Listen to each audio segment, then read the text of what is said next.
Nathan, I have a bit of a puzzle for you. Go for it. What do these two vehicles have in common? They're silver. Yes, they are. But did you know that the Lexus ES has been the best-selling Lexus for the last 15 years? Really? Yes. Did you know that the BMW 3 Series is not only the bread and butter, but the best seller that BMW has? Really? So we've got the best-selling Lexus, the best-selling BMW coming up next on another fun and informative TFL car mashup.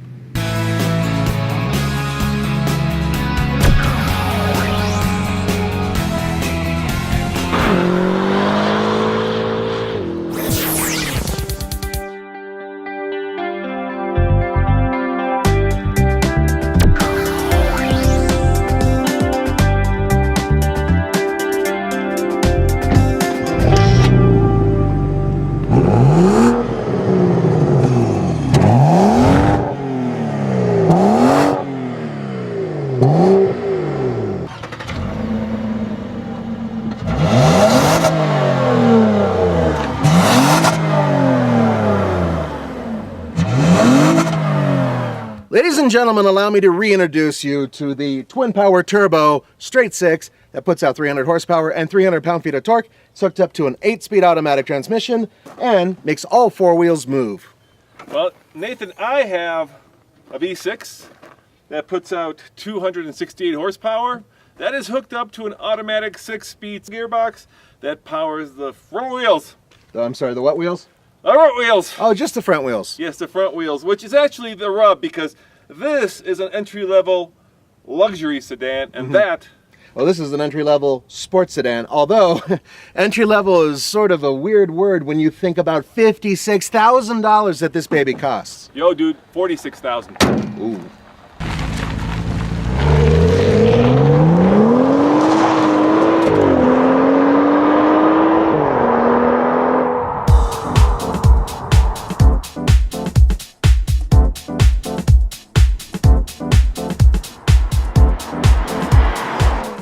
Alright guys, before you get your undies in a bundle, we are very keenly aware that this 3 Series competes with the Lexus IS. However, the new IS is not out, and the ES is. So Nathan, how does this drive?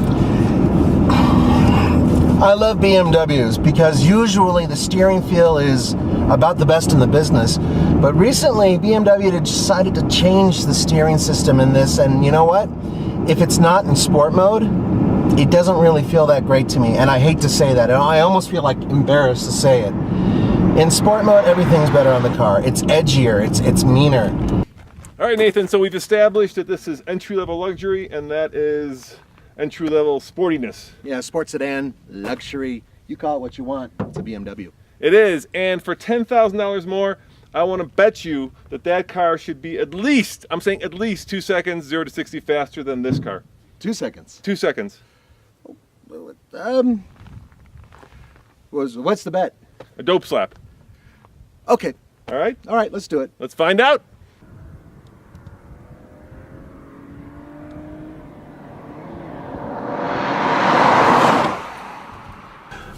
All right, here we go, 0 to 60. I've got it in sport mode. Keep in mind we are at a mile above sea level, which means it's gonna be slower here, about a second at least. So I'm just gonna floor it. There we go, good takeoff. There's 30, here comes 40. Come on, Lexus, you can do it. Give me 60, give me 60, yes, 60. 8.38.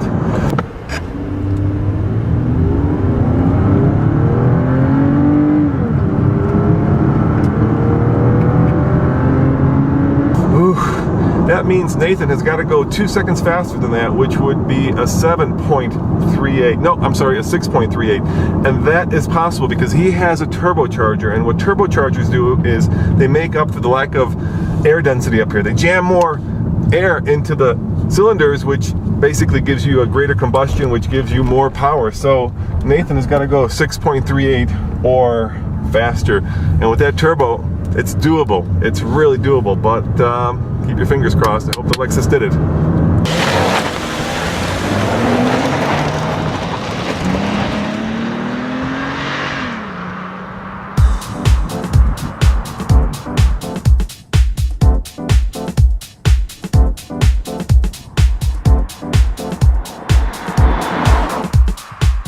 Now, we know that this car doesn't compete with the 3 Series.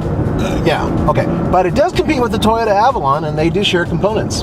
Yeah, I mean, it's really kind of in its own little class because it's front-wheel drive, it's a large luxury sedan. Yep. In some ways, it starts to compete with cars that we just reviewed, like the Impala. Yeah, with the Impala or the XTS, the Cadillac. Yeah. And for this year, they've kind of sharpened it up a little bit more. They've made it a little bit more BMW-like. It's funny, the 3 Series heading kind of toward this car, and this car is kind of heading toward the 3 Series. They're all trying to steal buyers from each other. But you can't have a sports sedan that's front-wheel drive, at least not a large one. Maybe a little hot hatch, but this thing is just way too big. Like going around this corner, you can start to feel a push. There's a lot of electronics, but nevertheless, it doesn't feel like it's on its tippy toes, like it wants to dance. It feels like it wants to cruise. That's true, and it is smooth as hell in this car. Yeah, that is the upside, Nathan.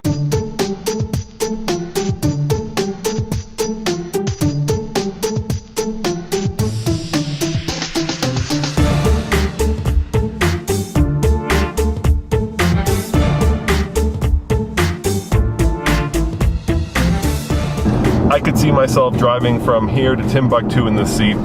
Perfect comfort, great luxury. My headrest is just soft. I mean, I'm gonna fall asleep, dude. Yeah, so am I. And maybe therein lies the rub. That could be a problem. Yeah, that's a problem.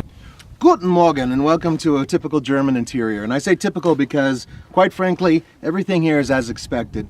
There are no dashes of inspiration. It is what I would consider to be a typical BMW interior. That's not to say it's bad. That's to say that, well, it kind of seems like the same thing I've been seeing for years and years. I think BMW would call it driver-oriented. Yeah, it's driver-centric, I would say that. There is one thing. In the center of the dash, right there is a video screen. It's for navigation and everything else. And it really looks like the Germans kind of stuck it on there as an afterthought. It doesn't look like, well, you know what it looks like? It looks like it's supposed to, go up and down, retract, do something like that, and it doesn't. It's really weird. It's kind of like Fritz said, nah, we put this right here, it's good.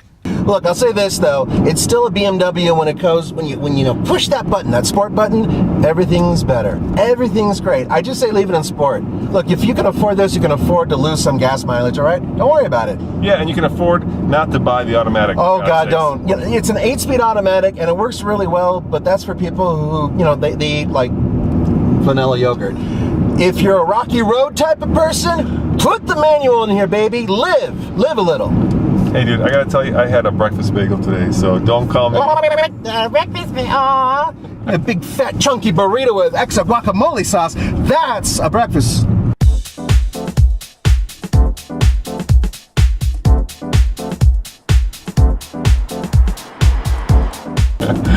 And I do like the all-wheel drive. I think that's a nice touch because here in Colorado or any state where it snows, it makes it a bit more neutral when it handles, and it gives you that security that you won't get stuck going up your driveway when there's an inch of snow. Yeah, and it also adds a considerable amount of money to the price. I mean, this is a $56,000 car. That's Audi S5 territory, and you know what? Folks, there's a lot of options you can do without. This car should be about $5,000 less. Inside the Lexus, you'll find real wood, you'll find soft leather, you'll find perfectly edged stitching. I mean, this is a very well executed, elegant, spacious interior, and that is the key. This car is spacious. There's tons of room, there's tons of comfort, there's tons of luxury. Now Nathan, we know that your car has an 8-speed transmission, this only has a 6-speed. Mm-hmm. We know that you have all kinds of sport and performance settings. Yeah. But, do you have heated and cooled seats? Cooled? Yes. No. No. Do you have, look at this dude, you have these little very luxurious. No, I don't have those either. And most importantly of all, do you have this, my friend? Can you comfortably sit down behind yourself with legroom and travel across the country in style and comfort? Not without removing my reproductive organs. In the back seat. Yeah.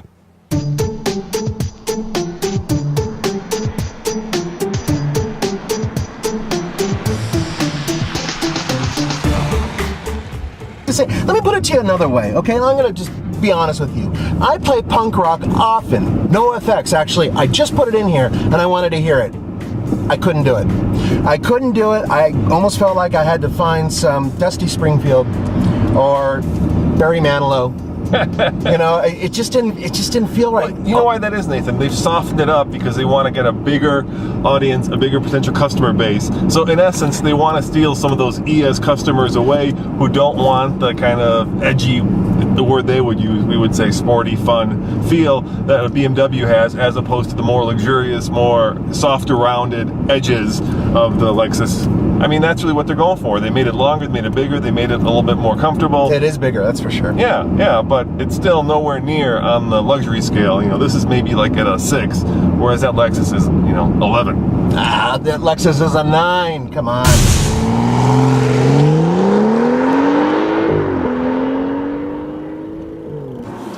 Okay, folks. Basically, I have to beat 8.3 seconds. Here we go. You ready? I'm ready. Let's go! Go, baby, go! I wanted to say something else, but I didn't. Must go faster. Must go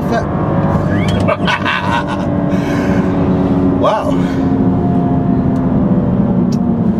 Yes, I went faster. Getting my hand ready to give him a good dope slap upside the back of his fuzzy head. Just a little whack, sucker. Ladies and gentlemen, 0 to 60, first run, 5.86. Sport mode does wonders. Dude, you almost ran me over. That means you are confident. I have a bad feeling in my stomach about this. What was your time? Prepare the back of your head. What'd you get? 5.86. So a half a second. All right. Here. Yeah, let's open that door up a little bit. Up. Please right. lower thy head in here. All right. And there's a slap. Oh, that feels so good. That's the first time I got to do that, folks. The first time. Hey, what does hitting hair like feel to you? Yeah, shut up. As always, this is Roman And Nathan. saying see you long, saying, oh, dude, you gave me brain Yeah, cancer. a little extra hit there. See you later, folks. Bye. Remember, subscribe for a new video every day, and thank you for watching.